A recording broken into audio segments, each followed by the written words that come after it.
Turning to local politics now, and South Korea's National Assembly is getting back to work after a political showdown essentially shut it down for over 80 days.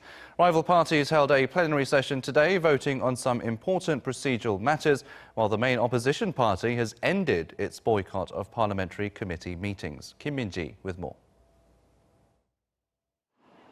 It was a full house at the National Assembly's plenary session on Friday as rival parties voted to extend the terms of two special committees that expire this month. This was made possible by a deal reached earlier in the day by the three main parties. The committees are on political and judicial reform, and they've been given a mandate until the end of August, during which time they will deliberate key bills that were put on fast track, a move that sparked the parliamentary standoff that lasted more than 80 days.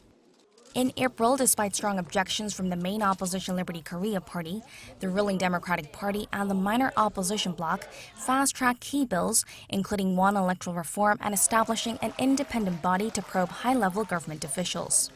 Friday's agreement gives the chairmanship of one of the committees to the ruling party, while the main opposition will chair the other. The parties acknowledge that the National Assembly is not completely normalized, but it's a first step. The people may think that we are very late, but I think it's fortunate that we can start things over. I believe it's an important step and the first step towards reaching a bigger deal.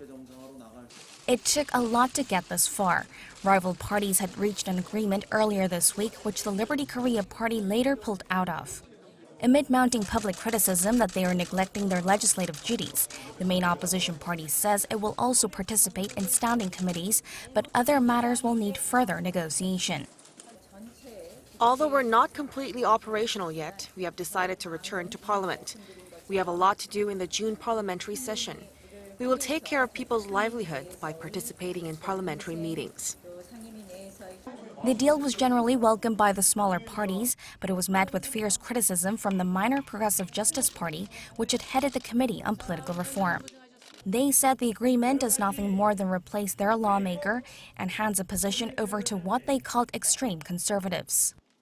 While Parliament is running again, there are concerns of more tugs of war down the line, especially when rival parties get down to negotiating on the pending bills, as well as discussing the other agendas for the June session, such as reviewing the government's multi-billion-dollar extra budget proposal. Kim Min-ji, Arirang News.